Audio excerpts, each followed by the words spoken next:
Hello, good morning friends. Myself Jatin Dave from Asapura School. Welcome all of you. Dear students, this is our fifth continue video with related the exercise 10.3 from the lesson number 10. यहाँ screen पर आप देख रहे हो 10.4 article जिसमें हम बात करने जा रहे हैं फेसिस, एजिस और वर्टाइसिस के बारे में. Look at the following solids. देखिए यहाँ पर एज, फेस और वर्टेक्स को दिखाई दे रहे हैं क्लियरली. इसके साथ राइट साइड व्यू को देखते हैं और एक छोटा सा रिडल है आपके लिए. I have no vertices, I have no flat surfaces. मेरे पास कोई फ्लैट फेस नहीं है, मेरे कोई वर्टाइसिस नहीं है. आपको कहना है कि मैं क्या हूँ. ओके, ये आपको तलाश करना है. हम चलते हैं सेकंड पेज पर और इस लेसन में हमें बात करनी है एज, वर्टाइसिस एंड फेसिस के बारे में. फर्स्ट रो के फिगर्स को अच्छी तरह से देखिए. Each of this solids is made up of the polygon region. ये सारे के सारे सॉलिड हैं, ये पॉलीगन रीजन से बनाए हुए हैं. And which is called it's a faces, जिसे उसकी फेसिस मतलब के बाजुएं कही जाती हैं. दिस फेसिस मिट एट द एजिस. ये फेस एक दूसरे से जहाँ पर मिलते हैं इसे एज कहा जाता है. Which are the line segment, जो कि एक लाइन सेगमेंट फॉर्म करता है. And the edges meet at vertices. और जहाँ पर दो या दो से ज़्यादा एजिस एक वर्टाइसिस पर मिलती हैं, विच आर द पॉइंट्स, ये पॉइंट होता है. Such solid are called the polyhedron. इस तरीके के जो सॉलिड्स होते हैं इसे पॉलीहेड्रन कहा जाता है. चलिए दूसरे रो में देखिए. सबसे पहले लेफ्ट साइड के जो फिगर्स हैं उसे हम व्यू करेंगे. This are the polyhedrons. और राइट साइड में जो है वो है non polyhedrons. That means this are not polyhedrons. How are the polyhedrons different from the non polyhedrons. एक सवाल ये मन में उठता है कि पॉलीहेड्रन और नॉन पॉलीहेड्रन के बीच में क्या डिफरेंस है.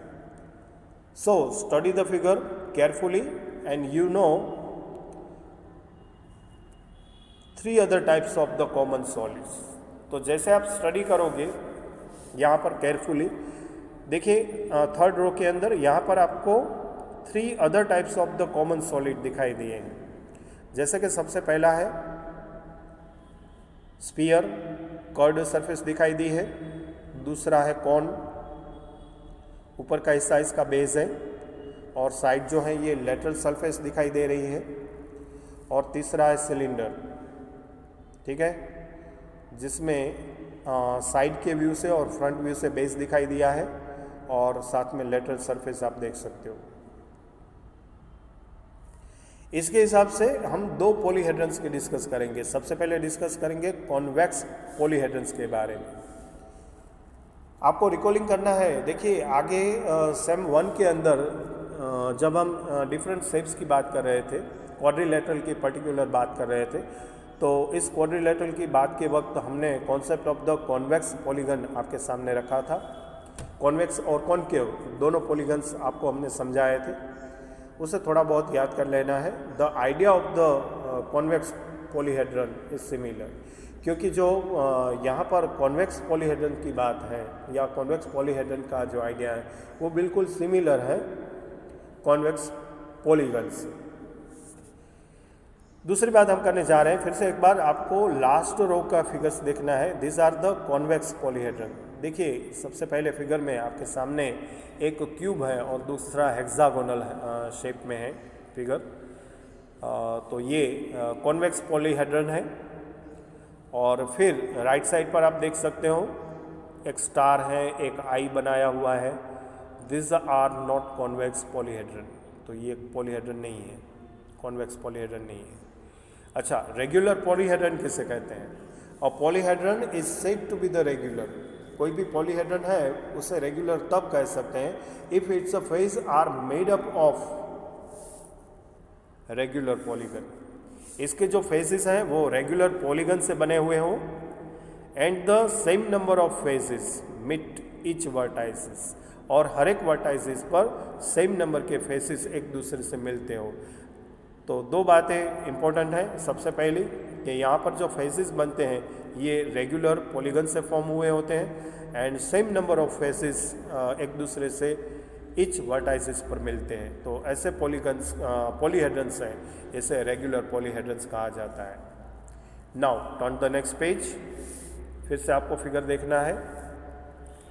देखिए सबसे पहले लेफ्ट साइड पे this is the polyhedron is regular, its faces are congruent, देख सकते हैं आप फिगर में, रेगुलर पॉलीगन से बने हुए हैं and vertices are formed by the same number of the faces.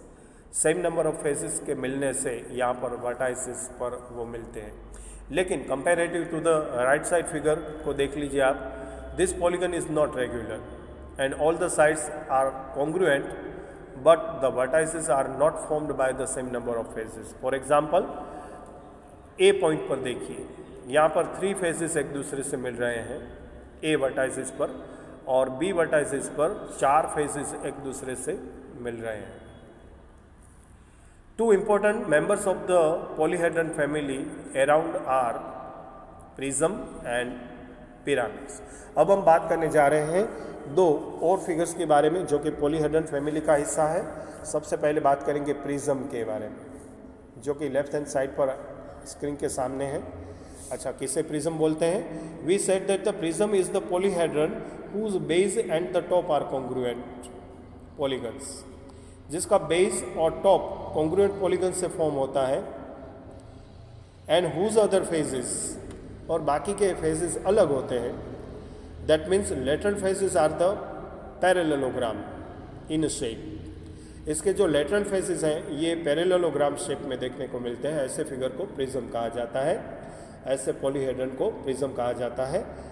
N other hand the pyramid, the polyhedron whose base is the polygon, इसका बेस है वो पॉलीगन होता है of any number of side and whose lateral faces are triangle, लेकिन इसका जो lateral faces है वो ट्राइंगल होता है with the common vertex, with the common vertex. If you join all the corners of the polygon to a point not in its plane, अगर जो हर एक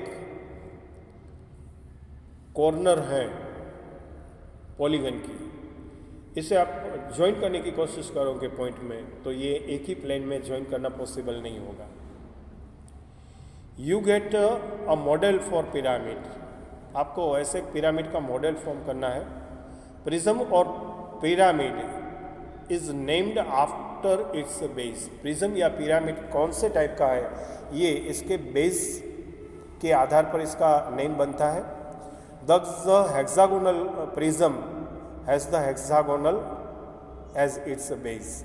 हेक्सागोनल प्रिज्म है उसका बेस है वो हेक्सागोनल होता है। इसी तरह ट्रायंगल पिरामिड है तो उसका बेस है वो ट्रायंगल होता है। ठीक इसी तरह से रेक्टेंगुलर प्रिज्म है तो इसका बेस रेक्टेंगल होगा, और स्क्वायर पिरामिड है तो इसका बेस हमें स्क्वायर देखने को मिलेगा। ओके, इसके बाद एक इम्पोर्टेंट एक्टिविटी है, अच्छी तरह से ध्यान दीजिएगा। यहाँ पर एक टेबल दिया गया है और tabulate the number of faces, edges and vertices for the following polyhedrons। यहाँ पर 5 पॉलीहेड्रन्स हैं सॉलिड फॉर्म में। क्यूबॉइडल, सबसे पहला है क्यूबॉइड, दूसरा है ट्रायंगुलर पिरामिड, तीसरा है ट्रायंगुलर प्रिज्म, चौथा है pyramid with the square base और पांचवा है prism with the square base. इसके अंदर आपको नंबर ऑफ फेसेस काउंट करना है जो कि एफ कॉलम में लिखना है, नंबर ऑफ वर्टाइसेस काउंट करके वी कॉलम में लिखना है, नंबर ऑफ एजेस फाइंड करके ई कॉलम में लिखना है, और इन 3 कॉलम का यूज़ करते हुए आपको कॉलम नंबर 4 में एफ प्लस वी करना है और लास्ट कॉलम में ई प्लस 2 करके देखना है। अच्छा, ये टेबल कंप्लीट करने के बाद आगे का बात देखने जा रहे हैं नेक्स्ट पेज पर। What do you infer from the last 2 columns, आखिरी 2 कॉलम्स बनाने का क्या मतलब था। In each case do you find F plus V is equal to E plus 2। हर एक केस के अंदर क्या आपको ऐसा देखने को मिला है कि एफ प्लस वी का जो रिजल्ट है वो एग्जैक्टली ई प्लस 2 के रिजल्ट जितना है। तो इसका मतलब ये हुआ कि F plus V minus E equal to 2 मिलना चाहिए। F plus V minus E equal to 2 मिलना चाहिए। यहाँ पर एफ का मतलब है नंबर ऑफ फेजेस, वी का मतलब है नंबर ऑफ वर्टाइसेस और ई का मतलब है नंबर ऑफ एजेस। तो नंबर ऑफ फेसेस और नंबर ऑफ वर्टाइसेस को प्लस करके इसमें से नंबर ऑफ एजेस को माइनस करने से 2 मिलना चाहिए। ये रिलेशनशिप को यूलर्स फॉर्मूला कहा जाता है और कोई भी पॉलीहेड्रन है वो इस फॉर्मूला को फॉलो करता है। तो इसका मतलब ये हुआ कि हमारे पास जो सॉलिड है ये पॉलीहेड्रन है या नहीं, ये फाइंड आउट करने के लिए यूलर फॉर्मूला का यूज़ किया जा सकता है। ये फॉर्मूला है F plus V minus E equal to 2 और इस फॉर्मूला से चलते हुए हम किसी भी पॉलीहेड्रन को फाइंड आउट कर सकते हैं। ओके, इसके बाद एक छोटी सी एक्टिविटी आपके सामने है। What happen to F V and E is the same part are slice off from the solid. यह आपको स्टार्ट करना है। You may take the plasticine cube, एक प्लास्टिसाइन क्यूब लेना है and cut a corner off, और इसे corner से कट करके इन्वेस्टिगेशन करना है और देखना है क्या देखने को मिलता है एफ वी और ई के बारे में। If the some part are sliced off from the solid. ये एक एक्टिविटी थी। आखिर में आपको फास्ट फॉरवर्ड कर दे, इस लेसन में हमने आपके साथ कौन कौन सी बातें डिस्कस की।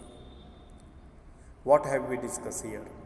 Recognizing 2D and 3D object, recognizing different shape in the nested object. 3D object have the different views from the different portion. A map is the different from the picture. A map depicts the location of the particular object and place in relation to the other object and place. Symbols are used to depict the different objects and place. There is no reference or perspective in the map. Maps involve a scale which is fixed for the particular map. And lastly, for any polyhedron, f plus v minus e is equal to 2, where f stand for the number of phases, v stand for the number of vertices, and e stand for number of edges. This relationship is called the Euler's formula. Okay dear students, ये था हमारा continue 5th video chapter number 10 को लेकर। I hope so you understand very well. इस video को, इस सारे video को आपने देखा, सुना और समझा होगा और होमवर्क भी आप रेगुलर करते रहे होंगे। इस उम्मीद के साथ आपका धन्यवाद करते हुए थैंक यू वेरी मच।